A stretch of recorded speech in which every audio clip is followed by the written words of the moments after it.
5 August চাংখারপুলে গণহত্যা ও শিক্ষার্থী আনাস হত্যায় 8 জনকে অভিযুক্ত করে ট্রাইব্যুনালে পূর্ণাঙ্গ প্রতিবেদন দাখিল করেছে তদন্ত সংস্থা। জুলাই আগস্ট গণহত্যায় এটি প্রথম পূর্ণাঙ্গ প্রতিবেদন। এ বিষয়ে ব্রিফিং করছেন চিফ প্রসিকিউটর তাজুল ইসলাম। সরাসরি চলে যাচ্ছে সেখানে। সেই অপরাধের ব্যাপকতার নিরিখে আমরা বাংলাদেশের বিভিন্ন জায়গায়, বিশেষ করে যেখানে উল্লেখযোগ্য পরিমাণে নিষ্ঠুরতা সংঘটিত হয়েছিল, সেগুলোকে আলাদা আলাদাভাবে ধরে তদন্ত রিপোর্টগুলো সম্পন্ন করার জন্য চেষ্টা করেছি। তদন্ত করার চেষ্টা অব্যাহত আছে।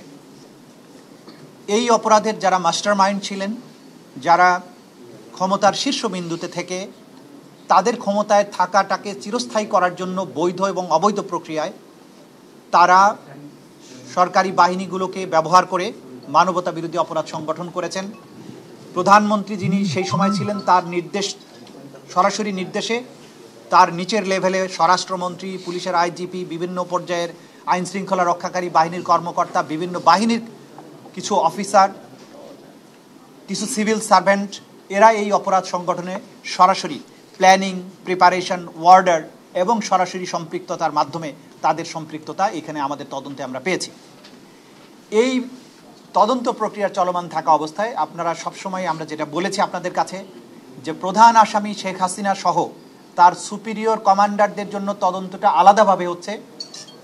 কারণ বাংলাদেশের সর্বত্র যে জায়গাতেই অপরাধগুলো হয়েছে, প্রত্যেকটা অপরাধের সাথে তাদের সম্পৃক্ততা প্রমাণিত। সে কারণে তাদেরকে কমান্ড এবং সুপিরিয়র রেসপন্সিবিলিটির দায়ে আলাদাভাবে তদন্ত রিপোর্ট দাখিলের প্রক্রিয়া চলমান আছে, যেটা খুব সহসা আমরা আপনাদের সামনে প্লেস করব। আজকে এই আন্তর্জাতিক অপরাধ ট্রাইব্যুনালের এই পর্যায়ে আমরা জুলাই আগস্টের 5 তারিখে, বিশেষ করে 5ই আগস্টে এই রাজধানীর চানখারপুল এলাকায় 6 জন ব্যক্তিকে, আমাদের জুলাই আগস্টের বিপ্লবীকে গুলি করে হত্যার দায়ে এবং চানখারপুলের এই অংশের, বিশেষ করে একটি অংশের যে 6 জন শহীদ, সেই ঘটনাকে কেন্দ্র করে তদন্ত রিপোর্টটি সম্পন্ন হয়েছে। গতকালকে তদন্ত সংস্থা আমাদের কাছে সেই রিপোর্টটি হস্তান্তর করেছে। সেই রিপোর্টে 8 জনকে আমরা আসামি হিসাবে পেয়েছি। সেই 8 জন হচ্ছেন ডিএমপির সাবেক কমিশনার হাবিবুর রহমান, ডিএমপির সাবেক যুগ্ম কমিশনার সুদীপ কুমার চক্রবর্তী, শাহ আলম মোহাম্মদ আক্তারুল ইসলাম সাবেক ADC Ramna zone DMP, Mohammad Imrul সাবেক AC Ramna zone DMP, Arshad Hossain সাবেক পুলিশ পরিদর্শক অপারেশন শাহবাগ থানা, কনস্টেবল সুজন, কনস্টেবল ইমাজ হোসেন এবং কনস্টেবল নাসিরুল ইসলাম। এই 8 জনের বিরুদ্ধে তদন্তে তাদের বিরুদ্ধে সম্পৃক্ততার প্রমাণ, কমান্ড রেসপন্সিবিলিটি দুটো মিলিয়ে, যারা সিনিয়র অফিসার তাদের নির্দেশ এবং যারা সরাসরি গুলি করে হত্যা করেছে তাদের ভিডিও সহ অন্যান্য প্রমাণাদিতে পাওয়া যাওয়ার কারণে এই 8 জনের বিরুদ্ধে তদন্ত রিপোর্ট দাখিল করা হয়েছে। এই তদন্ত রিপোর্টে প্রধানমন্ত্রী হাসিনা, স্বরাষ্ট্রমন্ত্রী এবং পুলিশের আইজিপি, এদের বিরুদ্ধেও অপরাধের সম্পৃক্ততার তথ্য এসেছে।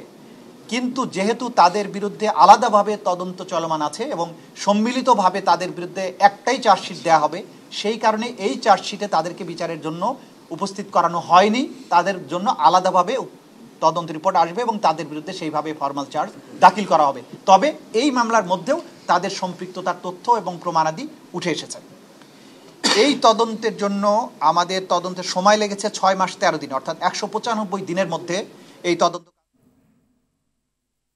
এতক্ষণ দেখছিলেন চিফ প্রসিকিউটর তাজুল ইসলামের বক্তব্যের অংশবিশেষ।